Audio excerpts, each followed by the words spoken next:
Hello friends, welcome to our YouTube channel. Friends, आज के हमारे वीडियो में हम प्रायोरिटी सेक्टर लैंडिंग में housing and education sector and export credit को देखने वाले हैं। आज के वीडियो में हम जानेंगे हाउसिंग सेक्टर में किस अमाउंट तक का लोन प्रायोरिटी सेक्टर में माना जाएगा, साथ ही एजुकेशन स्कीम्स में priority sector and export credit को भी देखने वाले हैं। साथियों, अगर आपने हमारे चैनल को सब्सक्राइब नहीं किया है तो चैनल को सब्सक्राइब कर ले। साथ ही हमारे टेलीग्राम चैनल को ज्वाइन कर सकते हैं, जहां आपको रिकॉर्ड क्वेश्चन क्विज टाइप मिलेंगे। सभी टॉपिक्स के पीडीएफ अवेलेबल होंगे। ग्रुप का लिंक डिस्क्रिप्शन बॉक्स में अवेलेबल है। सबसे पहले हाउसिंग सेक्टर को देखते हैं। हाउसिंग सेक्टर में लैंडिंग दो तरह से होती है।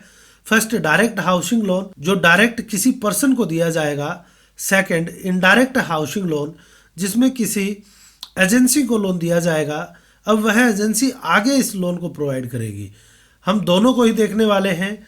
पहले हम डायरेक्ट हाउसिंग लोन को देखते हैं। Place with population 10 lakh and above called metro city. ऐसी सिटी या एरिया जिसकी जनसंख्या 10 लाख या इससे ज्यादा है उसे मेट्रो सिटी या मेट्रो एरिया कहा जाएगा। Maximum house cost ₹45 lakh.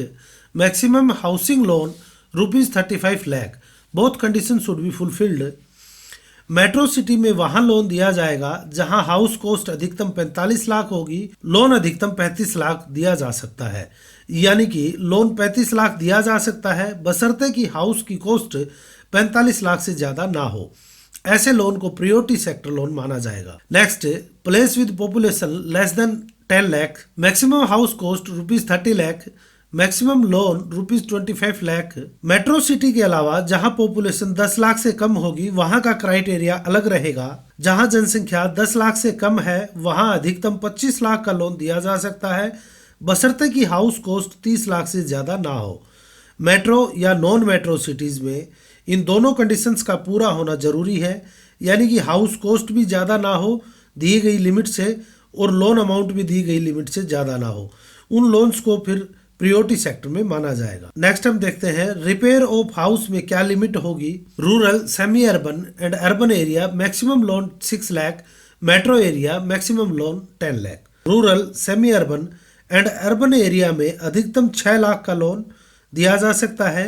Metro area में हाउस रिपेयर के लिए अधिकतम 10 लाख रुपए का लोन दिया जा सकता है। इन लोन्स को प्रायोरिटी सेक्टर लैंडिंग के अंतर्गत माना जाएगा। नेक्स्ट हम देखते हैं इनडायरेक्ट हाउसिंग लोन में लिमिट क्या रहेगी। Through government agency engaged in construction of house और slum clearance loan need base but per dwelling unit maximum 10 lakh rupees.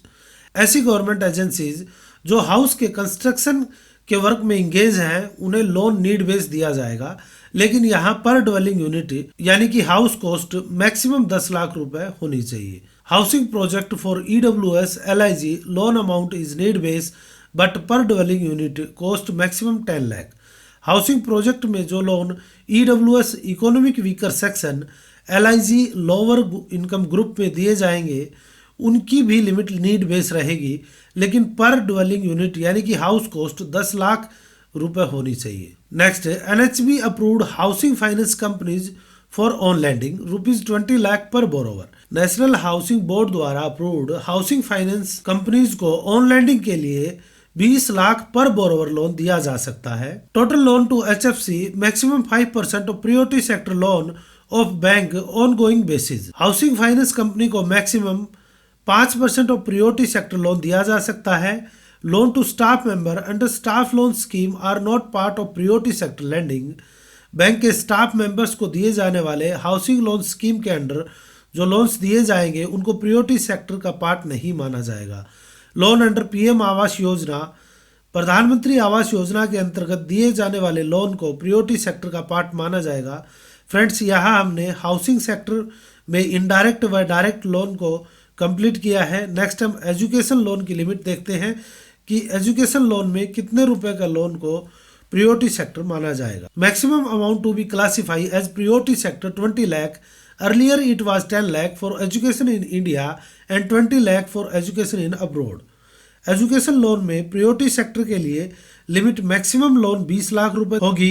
यह लिमिट पहले इंडिया के लिए 10 लाख थी और अब्रॉड स्टडी के लिए 20 लाख थी, लेकिन अब इसे मैक्सिमम 20 लाख कर दिया गया है, यानी कि स्टडी चाहे इंडिया में हो या फॉरेन में हो 20 लाख तक के लोन को प्रायोरिटी सेक्टर में कवर किया जाएगा। No restriction on education loan amount but ₹20 lakh cover in priority sector.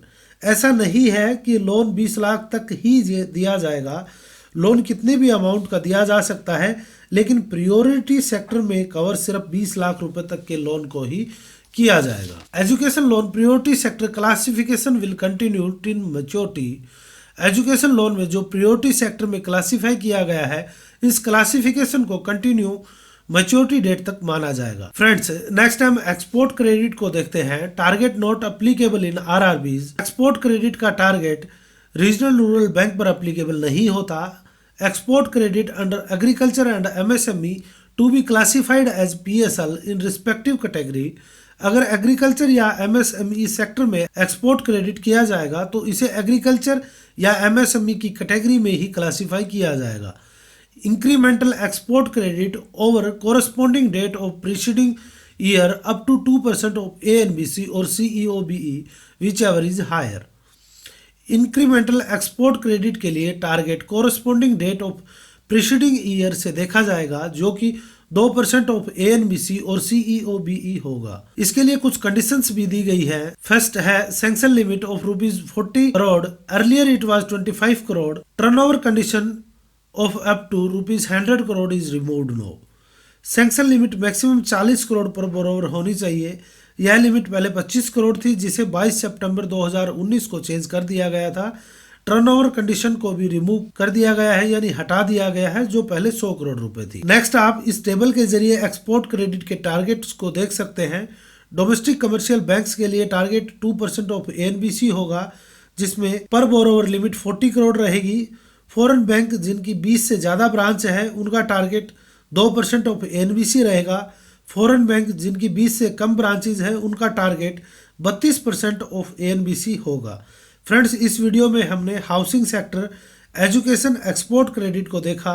Next video में हम social infrastructure, renewable energy and other priority sector को देखेंगे। मिलते हैं नेक्स्ट वीडियो में। Thanks for watching this.